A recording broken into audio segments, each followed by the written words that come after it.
at what we've got. What are we in a freaking dungeon here?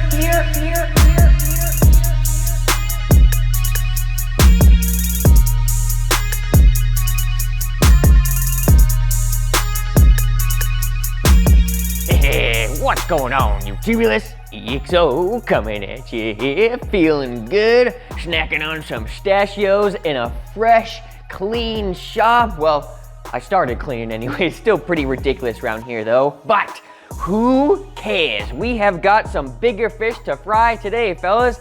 Time to get building a custom rack for all 12 6,000 watt amps. In our last big episode, you guys had awesome comments while finishing up the rear wall of the subwoofer enclosure, full steel cage, and tons of other stuff for the diehards. If you're new to the vids yourself, I'd love to have you here as a subscriber. I always try my hardest to make things fun to watch, so thanks for being here, guys. Picking up right where we left off last time, I took the liberty of doing all the amplifier math behind the scenes because I tried everything, layout after layout, so many deal-breaking scenarios. I was going nuts on this one, and some were the go-tos even, like the classic 3x4 Incriminator was talking about with the inputs facing down toward the front. Well, here's why I couldn't do it that way. With a 3x4 setup like that, the wiring for the upper amps covers up the bottom ones. Look at that. That now means row 2 gets blocked by 24 wires and row 1 gets blocked by 48. Yeah, I didn't really want that, to be honest. Even if I routed the wires underneath, there's still the frame of the rack to jump over, and that'll stick out like a sore thumb either way. So here's my design requirements. Number 1, amps must be easy to mount, access, and swap. We've all been there trying to mess with a dang amplifier beneath 2 seats in a 6-year-old French fry. No shame in the game, but crooked necks aside, I want big time ease of access with this setup. Number 2, amps must be individually removable. I know this may sound like a no-brainer, but in the extreme realm, not at all. Stacking amps with through rods is a huge go-to, even for me when there's less of them, but since we got a dozen of them to juggle, I think it's best to have them individually serviceable. Number 3, the amp rack itself must double as bracing for the rear wall. Since the amps need a beefed up platform anyways, the steel that's required to make it might as well double as a brace, right? I mean, crap, it'd be a slap in the face to leave that amount of meat on the table. Number 4, the rack must be able to hold even larger amps. As much as I'm content with my current 6Ks, we all know the basshead curse. One day I'll probably want the 8Ks, heaven help me. That means the mounts must have expandability without modification. And number 5, the layout should keep wires clear from blocking other amps. Like we already mentioned with the forward-facing 3x4, this goes solely for the front view. I don't want any wires blocking that first impression. Those tall heat sinks are too good not to make pop. So with all that criteria, the only layout that fit the bill, believe it or not, was another 3x4, a sideways facing version. That way all the wires get routed in between the amps on the sides, not in front of them. Just how I like it. To get the ball rolling, I already prepped the area with an angle grinder and cut up 4 main cross members for the back. Drilled out mounting holes to the exact size of our amplifiers, and each hole got threaded for hardware using an M6 tap. Just used a cheapo set, but the results were really clean. That brings us to right now. Next step is to start welding these bad boys into place. We've done our homework. We got a nice even spacing, plenty of room for amps. It all comes down to those welds, man. So let's stop wasting time. Get these suckers permified.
wood just a little bit saturated helps sizzle off the wood with all the moisture evaporation instead of causing a little bit of a flame. It actually worked on my test peach really well, so I've been doing it this whole way. No flames so far.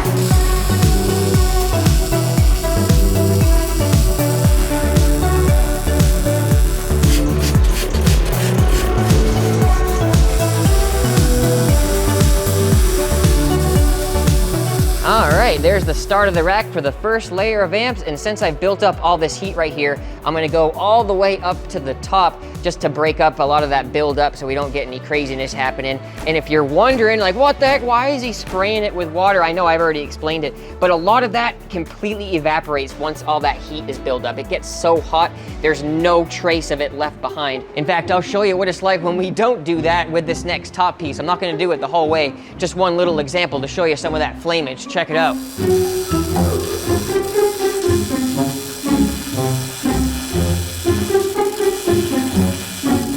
Oh, we got a fire. See, that's why I'm not doing that. I'd rather be safe than sorry, you know, when I'm getting close to my nice wood.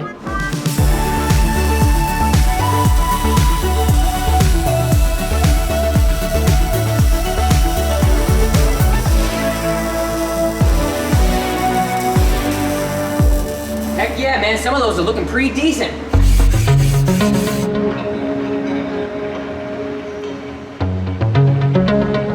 That is one solid weld right there, boys. Looking real good. Of course, it's intermittent, but it's 100% across the pass. And if you're wondering why that's angle iron and this is steel tubing, it's because there's gonna be a 45 on the inside of the box, and that's gonna add so much bracing, so there's no sense making it extra heavy right there. I'll save all that for kind of the mid-span pieces, and we're doing that next. Just by welding these two pieces, it's adding some nice rigidity. It's starting to be like, ouch, punching back at this point. So the mid-span pieces are gonna be a welcome addition. Any little bit of overkill is definitely necessary because vibration damage, after all, is the #1 culprit for killing amplifiers. So if we can address that from day one, let's go ahead and try our best, right? Since we're doing some overlap joints, that's really good strength. And it's a part of our amp rack. Killing two birds with one stone. Now let's just go ahead and get those two layers in there welded. Dang it, it wasn't pushed in all the way. Can you see that little bit of a gap right there? I think this is a good excuse to use the good old multi-tool with these fresh carbide tips.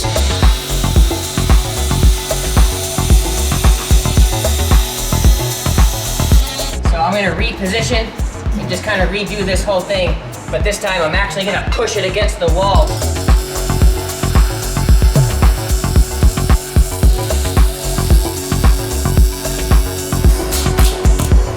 What in the heck? It went off to the left like crazy. It's like that scene from Me, Myself, and Irene.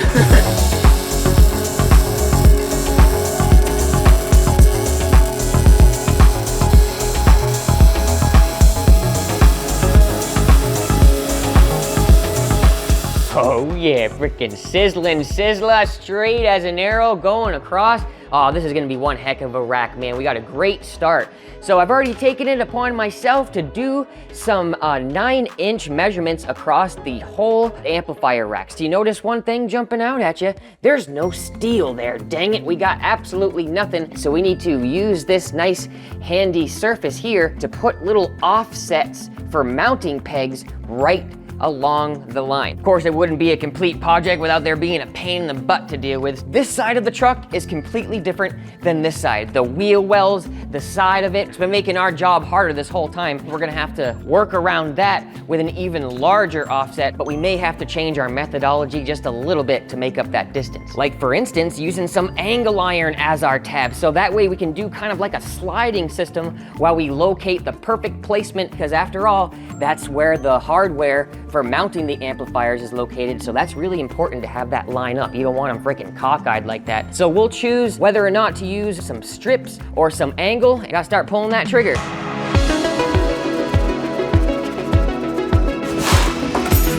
Dang it, just broke my knife.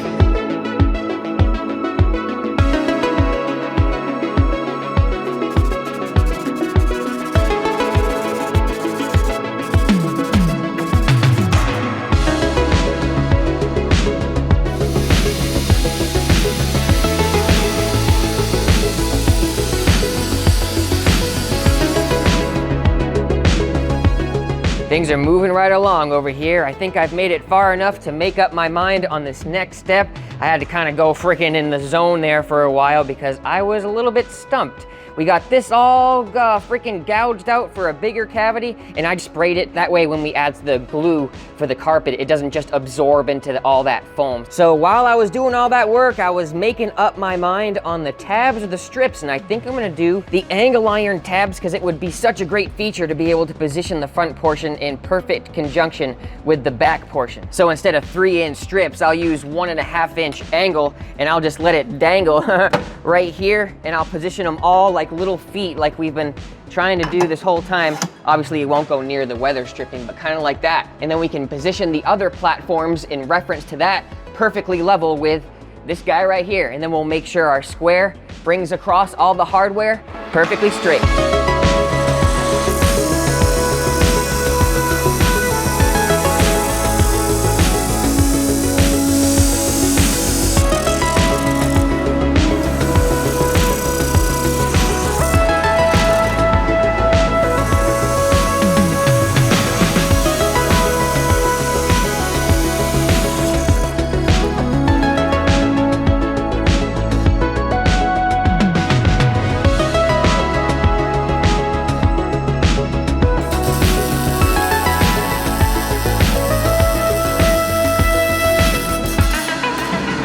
Believe it or not, I was getting kind of worked up going into this weld because I'm welding thin to thick. I've never really done that from sheet metal to, you know, like stock angle thickness, like almost 1/8 inch really. So it looks like it's going pretty good. I don't want any blowouts. This is kind of a crucial point, you know?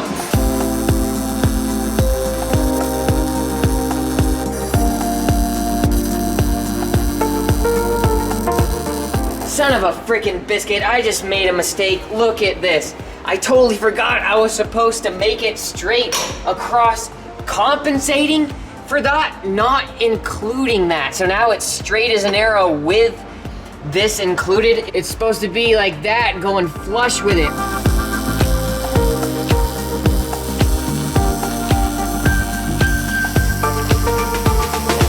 Figured if I'm gonna go all this way, I might as well do it right.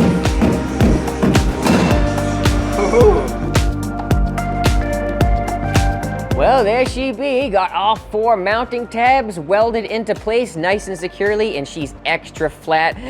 This is the Band-Aid that we had to correct, and it was up on top of this like that flush, but we had to drop it down 1 inch, so that way it would be flush against the surface like that. You're gonna see now that by mirroring this on the other side, that's what's gonna give us an even platform for positioning left to right. It's kind of like a foolproof design if you think about it.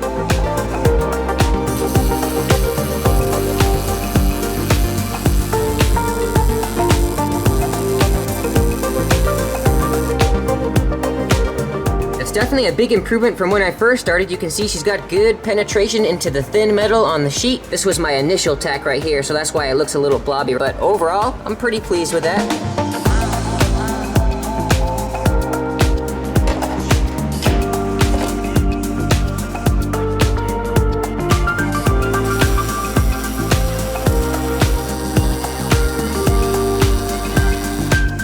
That's my best one yet, right there. Hopefully I'm not demagnetizing these suckers.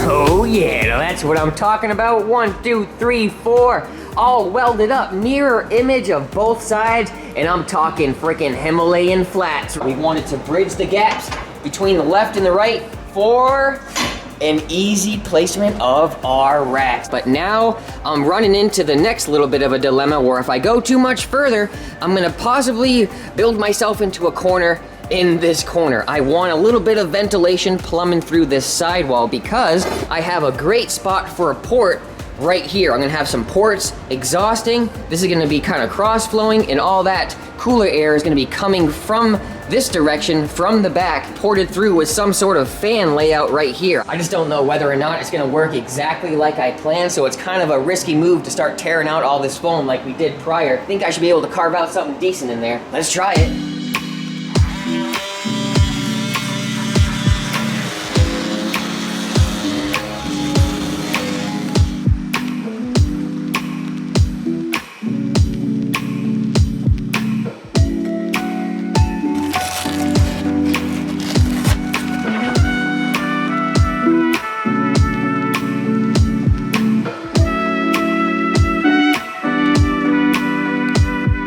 Holy smokes, I feel like the freaking Flintstones over here, going mining through, tunneling like a madman. And I just looked on the other side. It looks like there's plenty enough space to have a little bit of a foam buffer and then a whole nother fan right here. But if you know anything about these here Deltas, they're like 240 CFM a piece, wicked rugged fans. So I figured with 2 of them stacked up right there, I think we'll be in business.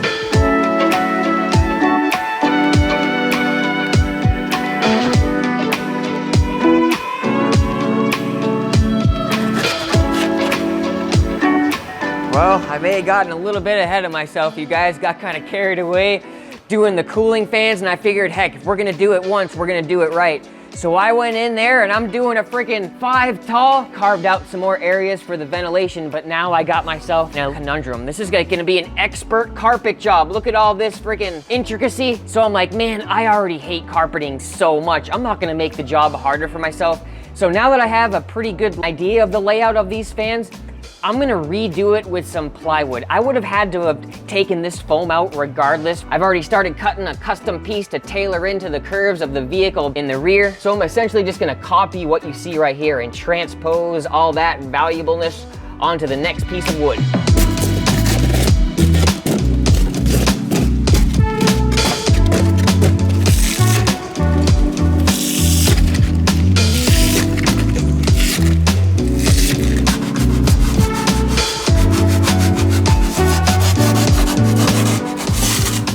That's a nice big piece. Yeah. Oh boy, got all the foam removed. My knuckles are bleeding over here. I was really gouging my heart out. So now we got the piece pre-cut. Let's go ahead and do a test fit now that everything's gonna be finalized with this piece. Oh yeah, man, that's great. Nissan has a nice flat pillar back here. The only one that's a little bit off is the top, but we can probably just bend the wood and then make up the difference. And now that I'm really thinking of it, I was just going haywire with adding fans before everywhere I could inside the foam, but I think it makes more sense to line up an individual fan for each and every row. Since they're 240 CFM, there's no sense in having them offset from, you know, like the key area right in between the amps. So that way, if I have an intermediate fan in the rows themselves, it'll really have a good cross breeze because I have a special little surprise coming from the floor behind. But that right there is a dang good fit. I already did some Sharpie markers for where I need to start cutting out the squares for the fans. I'll mock up these suckers one last time here on the wall, get the best positioning, and get some sawdust flying one last time.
Don't you love it when a plan just falls into place? I am loving the way this turned out on the side. That's a ventilation setup if I ever saw one.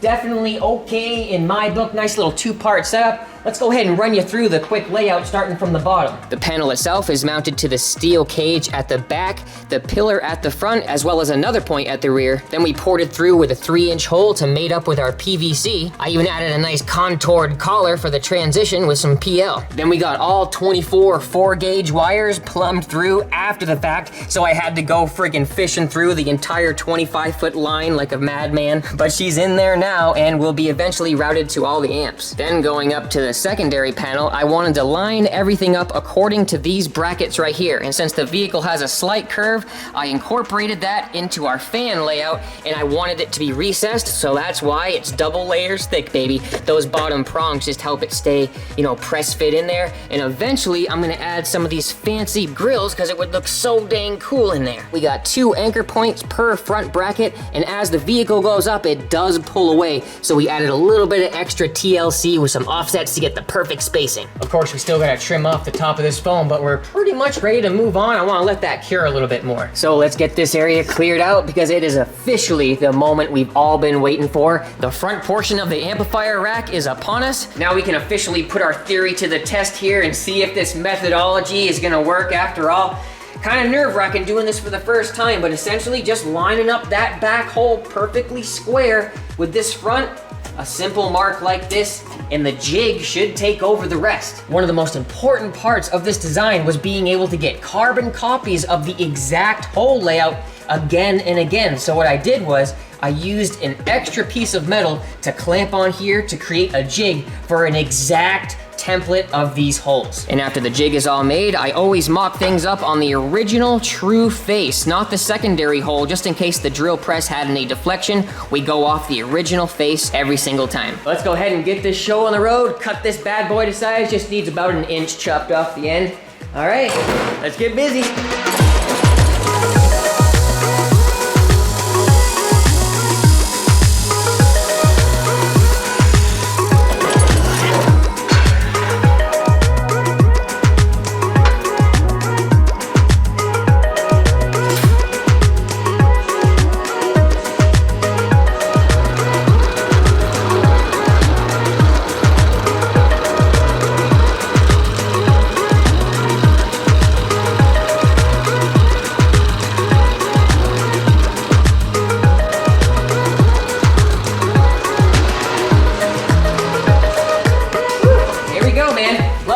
Takes the guesswork out, we can go real fast, take these clamps off, and we're making some great progress, fellas.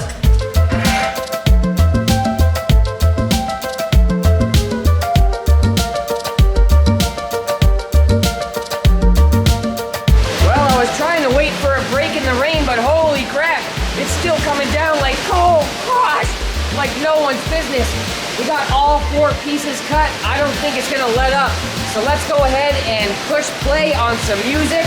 We got a lot of welding to do, guys. All 4 pieces are going in right now.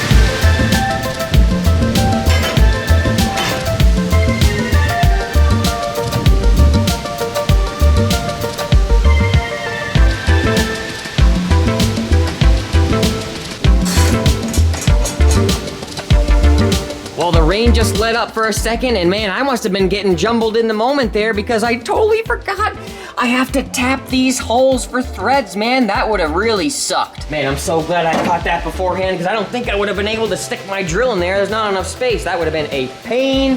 So let's go ahead and use our Harbor Freight specials. I gotta be honest though, I was using the cheaper version this whole time, and I went around with the more expensive taps to really clean it up. But those $10.99 things are out of this world. The cheapo one seems to be my best bet so far.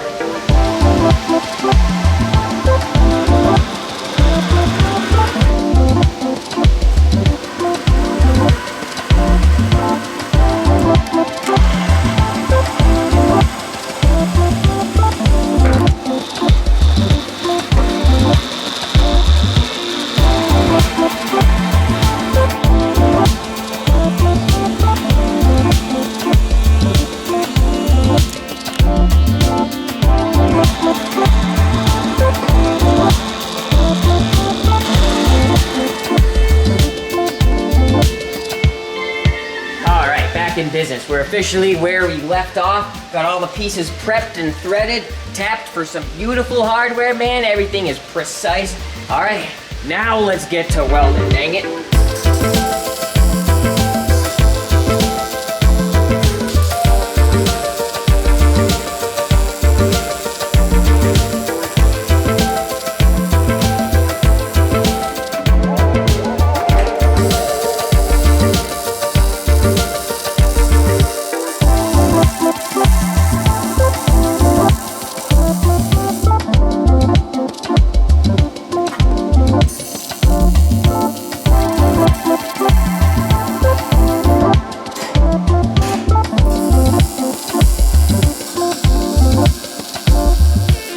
getting tight in here. There's like no place to put the camera.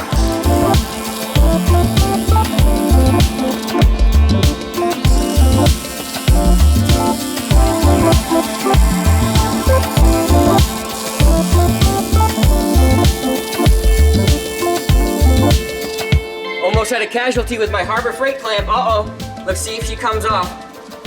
Oh yeah, that's a close one.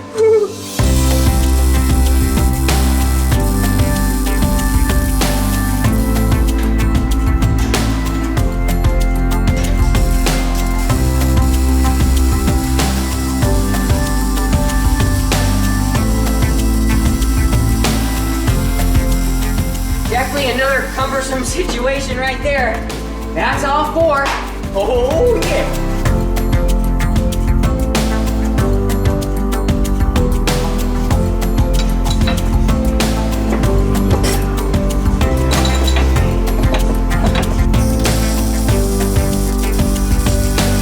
Oh man, I just freaking melted my square. I guess that's what I get for getting a cheap plastic one, dang it.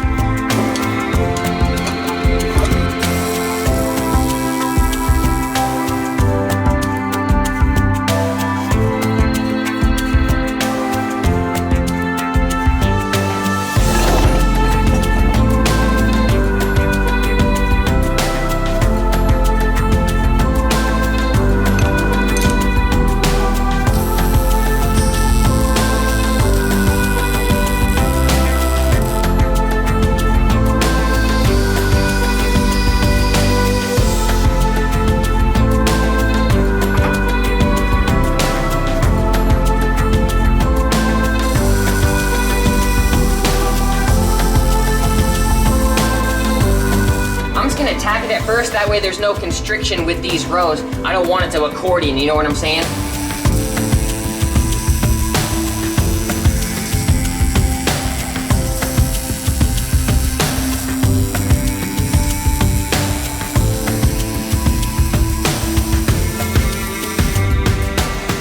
Heck yeah, last one on row number 4. This is getting my heart pumping, baby.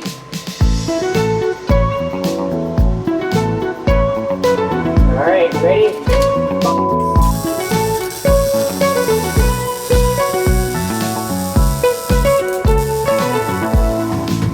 Oh God! Oh, that's awesome! It's not even done welded yet, and it did exactly what I needed it to. Oh my word! It took out every bit of flex.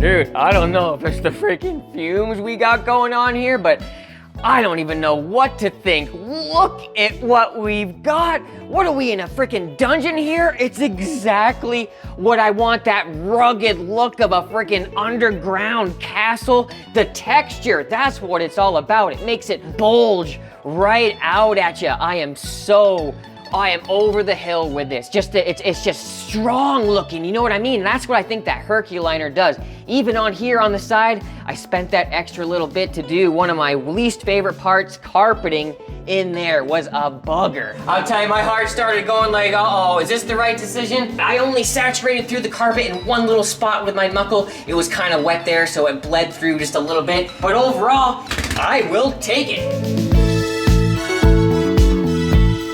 Going down the wall, I'm so glad I took the extra time to put that heap and pile of PL in every single seam. The transitions are glistening like a half pipe in the light there. Everywhere you look, it's like a different perspective. It adds a nice little touch to the eyeballs. Everything is very heavily coated. 3 coats, all done by hand with a brush. Just bop, bop, bop, going along. Actually, I tried to get my roller in there once in a while, but it really didn't fit. So now to wrap this video up, let's go back into this corner because I got my delivery delivery package in the mail of the nice black vents to cover the fans. And that would really button up things for the end of this video. Everything would nice and be black here, and ready for the next step would be installing amps. But maybe we'll do a little teaser at the end of this video just to see how one of them will look. So let's go ahead and figure out the fan situation, and then we'll get them installed here real quick.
Alright, so quick change of plans. Looks like we got a visitor. I was using the plastic ones, dang it, but I realized these things create quite a bit of suction on the end of the fans, blocking some of the airflow. So I'm going back to the good old classic PC style rear vent. It's rounded and way less material, and I think it looks pretty damn sweet, and I had a bunch in my spare bin. So yeah, what do you think of that, Narfleet? Looks like a pretty good choice, huh?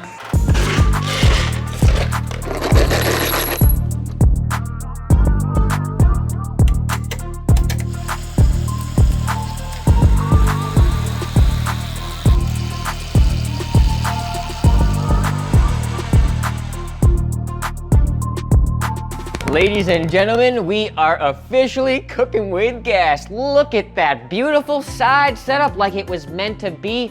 I'm glad I went with the plywood, man. It's so befitting. Rugged as a mother, you can smack anywhere on this whole thing. You can fist it as hard as you want, like freaking bare knuckle boxing. Really also glad that the grills for the plastic ended up being a bust, because the metal makes it pop even more with those pan heads. Super pleased with that too.